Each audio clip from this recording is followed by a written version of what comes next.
Their eyes were watching God. By Zora Neale Hurston. In this video, we will discuss a summary of Chapter 2, followed by an analysis of the chapter. Chapter 2 Summary. Janie starts to tell her story, and she doesn't start with tea cake, she starts at the beginning. We enter into a flashback of Janie's early life. She never meets her mother or her father. She'd been raised all her life in West Florida by her grandmother, whom she calls Nanny, along with 4 white children in the Washburn household. She plays with the Washburn's children and thinks that she herself is white until she sees a photograph of herself. After all the white children in the picture are pointed out and named, there's only a dark, skinny girl left. In the moment of revelation, Janie cries, "Aw, aw." Colored. Janie is often called Alphabet in the Washburn household, a nickname she gained because so many people call her different things. Even as a child, Janie's beauty is apparent and envied. Because she often dresses in the white children's hand-me-downs, unlike many other black children, who didn't have quality clothing, she is picked on by other black children. They also make fun of her for living in a white couple's backyard and tease her about her derelict parents. They often remind her that Mr. Washburn's dogs hunted her father down after he got her mother pregnant, though they neglect to mention that he actually wanted to marry her. Nanny eventually buys some land and a house because she thinks that having their own place will be better for Janie. When Janie is 16, she often sits under a blossoming pear tree, deeply moved by the images of fertile springtime. While lying out under the pear tree, Janie witnesses a bee pollinating a pear blossom and describes it as a sexual experience. The whole experience is so beautiful, she's sure that this is what love and marriage must be like. She envies the tree. One day, caught up in the atmosphere of her budding sexuality, she kisses a local boy named Johnny Taylor. Though Janie had never been attracted to him before, Johnny is now a glorious being to her. Nanny, who is in the house taking a nap, wakes up to hear Janie and a boy talking outside. Nanny catches Janie with Johnny, and pronounces that Janie is now a woman and tells her to get married as soon as possible. Janie resents the idea as she doesn't feel like she's really a woman yet. Nanny is worried that Janie will naively end up being used and treated terribly by some man without her grandmother's guidance, since she is only getting older by the day. Nanny wants to marry Janie off to Logan Killix, a wealthy middle-aged farmer. She wants to see Janie in a secure situation, which Logan Killix can provide, before she dies. She says that black women are the mules of the world and that she doesn't want Janie to be a mule. Janie protests because of the huge age difference and because he looked like some old skullhead in the graveyard. Nanny accuses Janie of not wanting to be an honest wife and slaps Janie for her insolence. When Janie begins to cry, Nanny immediately repents and rocks her granddaughter in her arms. Nanny explains that she doesn't want Janie to suffer as she has and as Janie's mother did. Nanny recounts to her the hardships that she has experienced. Nanny was born into slavery.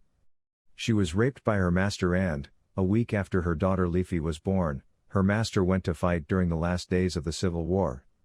The master's wife was furious to see that Leafy had gray eyes and light hair and thus was obviously her husband's illegitimate daughter. The master's wife began slapping Nanny and threatened to have her beaten to a pulp, and planned to have Nanny viciously whipped and to sell Leafy once she was a month old. Nanny escaped with her baby and the two hid in the swamps until the war was over. As a free woman, she decided not to marry. Though she'd had plenty of proposals. She was worried a man would mistreat her daughter. Nanny settled in West Florida and began working for the Washburns, and was able to put Leafy in school. But Nanny's dreams of a better life for Leafy ended years later when the now 17-year-old Leafy was raped by her white schoolteacher. After giving birth to Janie, Leafy went out drinking every night and eventually ran off. Nanny transferred her hopes to Janie. The chapter ends with Nanny's sincere plea, "Ah, can't die easy thinkin' maybe de men folks white or black is making a spit cup outta you. Have some sympathy for me." Chapter 2 Analysis. The absence of Janie's mother and father and the presence of Nanny as her surrogate parent emphasize that these unusual childhood circumstances must have shaped Janie's identity, regarding her sense of self, family, and race in particular. The black students practice a kind of racism against Janie because she's different. Nanny seeks to give Janie a more secure social footing by gaining material independence, leaving the Washburns and buying her own home. Janie's experience under the blossoming pear tree in spring marks her own blossoming as a sexually mature woman, now ready to kiss and be kissed by men such as Johnny Taylor. References to the pear tree resurface throughout the novel in order to allude to Janie's preoccupation with sexual desire. It is important to note that in her adolescent innocence, Janie intuitively equates sexual desire with marriage, sex with love and love with marriage, an idea that affects her decision-making later in the novel. Nanny sees sexual desire as dangerous, not wonderful. She sees it as something that threatens Janie's independence and financial well-being. Her comment about black women being mules of the world shows that she believes that the only way for a black woman to be independent is through financial security. But given Janie's belief that sexual desire equals marriage, Nanny's practical-minded decision for Janie to marry the older, wealthy Logan is bound to be unfulfilling for Janie. Nanny's brutal past as a slave gives the references to race in the novel more power and significance, as Nanny's past is of course also part of Janie's own identity and personal history. Nanny's story illuminates the reason for Janie's light skin and thus indirectly explains one underlying reason for Janie's issues regarding self-image and race. The story also illustrates why Nanny emphasizes financial security as crucial for a black woman. Nanny's traumatic past explains why she has so forcefully protected Janie. Yet at the same time Nanny's explanation foreshadows the unfortunate truth that Janie's marriage to Logan must inevitably sour, as it's not based on Janie's own sexual desire. The prospect of marrying Logan does not give her any feeling of excitement like the pear tree, because it is merely the product of Nanny's own hopes and dreams for her, not Janie's own hopes and dreams for herself. Janie, at this point, is under Nanny's control, even if it is a loving control. Throughout Chapter 2, an important symbol is introduced. Janie's moment under the pear tree is a defining moment in her life and one that is referenced throughout the book. This experience relates symbolically to several themes. Most obviously, Janie resonates with the sexuality of the springtime moment, and for the rest of the book, the pear tree serves as her standard of sexual and emotional fulfillment.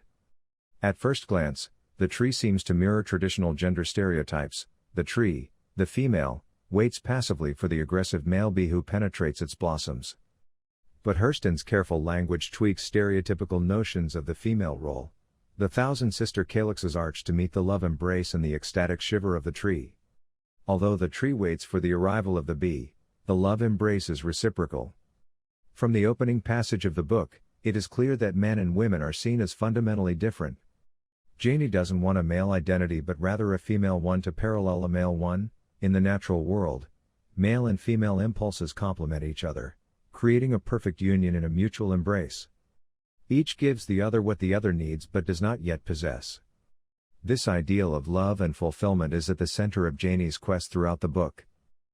If this video helped you, be sure to give it a like, comment, and subscribe for more helpful content.